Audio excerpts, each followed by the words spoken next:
You are telling me that he's dead? The investigator's voice cut through the stale air of the room, sharp and skeptical. That's what the records say, responded Kharim, a towering alien with deep-set, glimmering emerald eyes.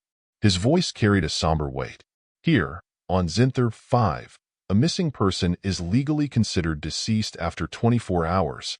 24 hours? That's insane. The investigator shot back.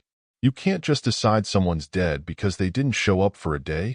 Human, Kharim replied coolly, you are not on Earth. Your laws mean nothing here. The investigator, Dean Cole, leaned back, running a hand through his disheveled hair. All right, fine. Tell me again what you know about Dr. Estelle Harper.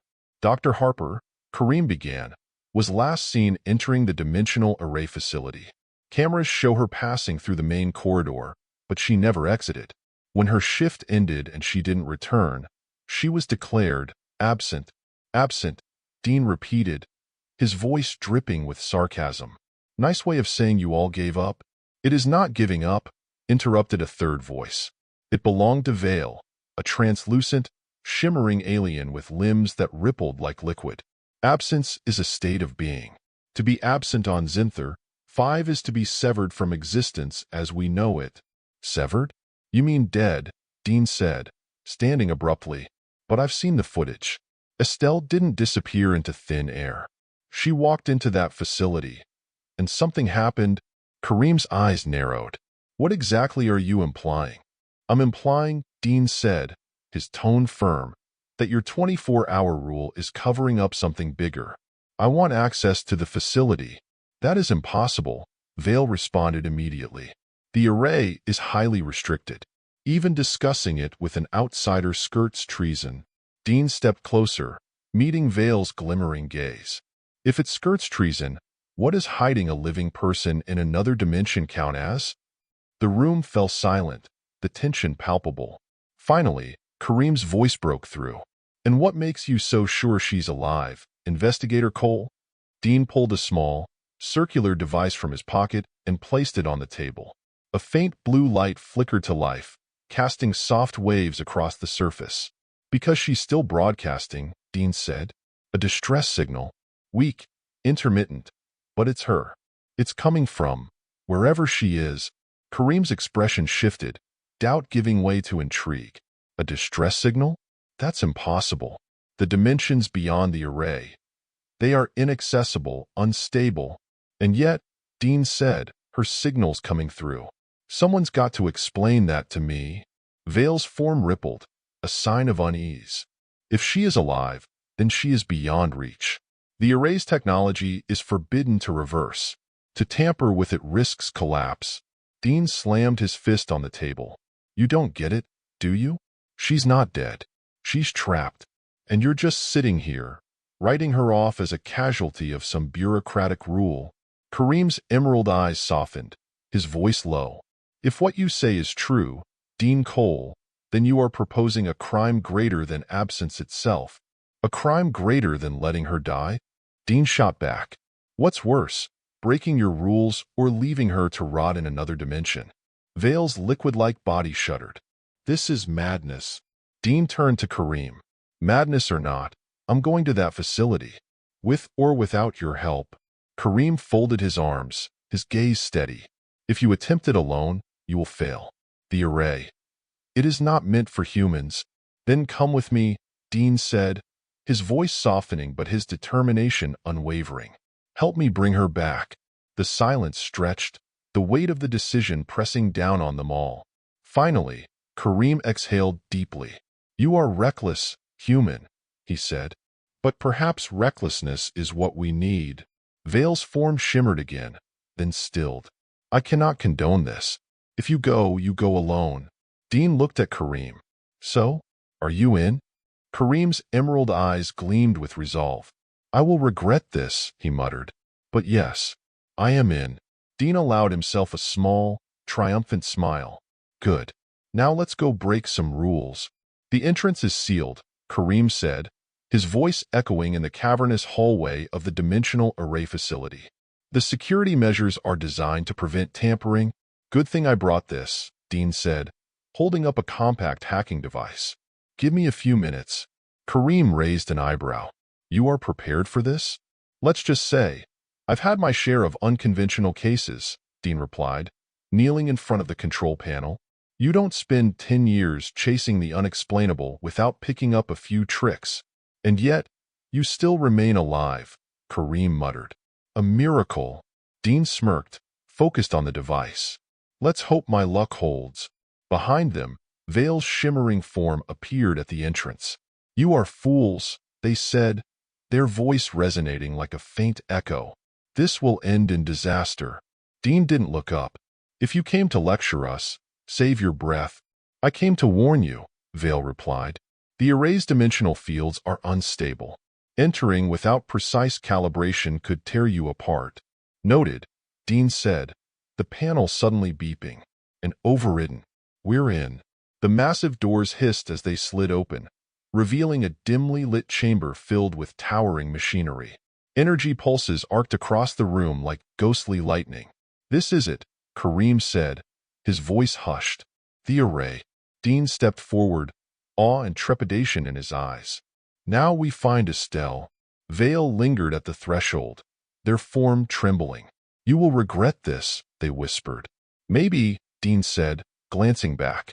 "But I'd rather regret trying than regret doing nothing." With that, he and Kharim stepped into the chamber, the doors sealing behind them.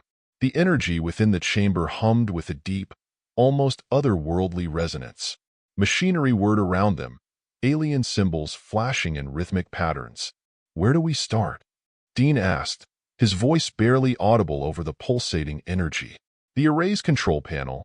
Kharim gestured to a raised platform at the room's center. "If Dr. Harper is broadcasting a signal, the array's logs will have captured it."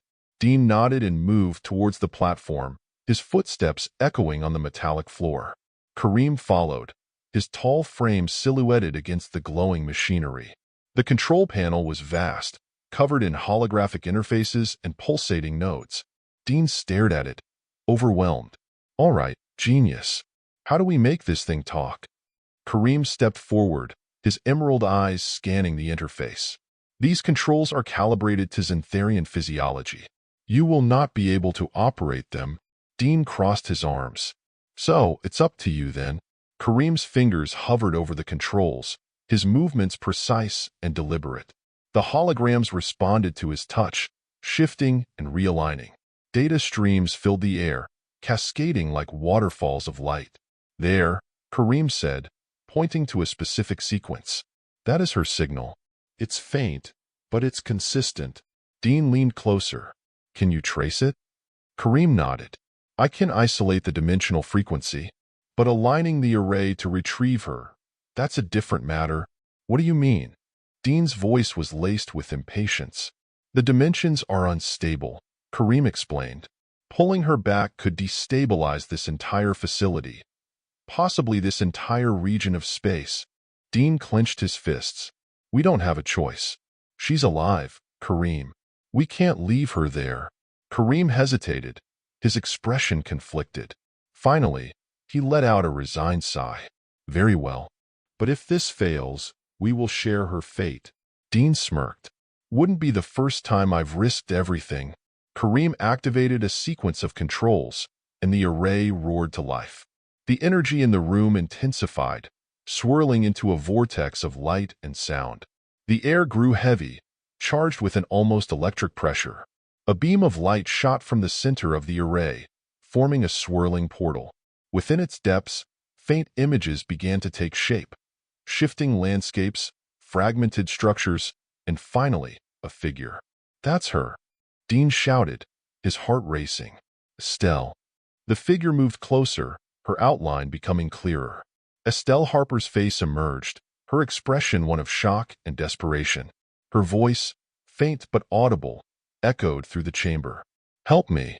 Dean surged forward, but Kharim held him back. "The portal is unstable. One wrong move and it will collapse.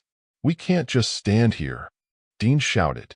Kareem's fingers danced across the controls, stabilizing the portal's energy. "Hold on," he said, his voice strained.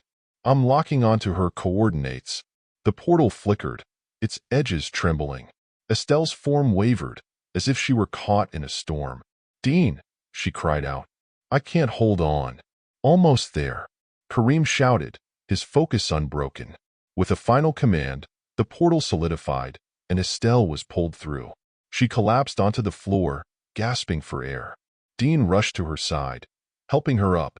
"You're safe now," he said, his voice soft. Estelle looked at him, tears streaming down her face. "You came for me." "Always," Dean replied. The portal behind them began to destabilize, its energy spiraling out of control. "We need to get out of here," Kharim shouted. Dean and Estelle scrambled to their feet, following Kharim as he led them towards the exit. The chamber shook violently, the machinery sparking and collapsing around them. They barely made it through the doors before the array imploded, a deafening roar echoing behind them. The facility shuddered, but held. Outside, the trio collapsed onto the ground, breathing heavily. The night sky above Zinther 5 was eerily calm, a stark contrast to the chaos they had just escaped. Veyl appeared, their form shimmering with disbelief. "You survived." Dean looked up at them, a smirk on his face. "Told you I'd regret nothing." Estelle smiled weakly. "Thank you," she whispered. Kharim nodded, his expression softening. "You are welcome, Dr. Harper." Veyl sighed, their liquid-like body rippling. "Fools, all of you. But perhaps brave fools." Dean chuckled, looking at the stars. "I'll take that."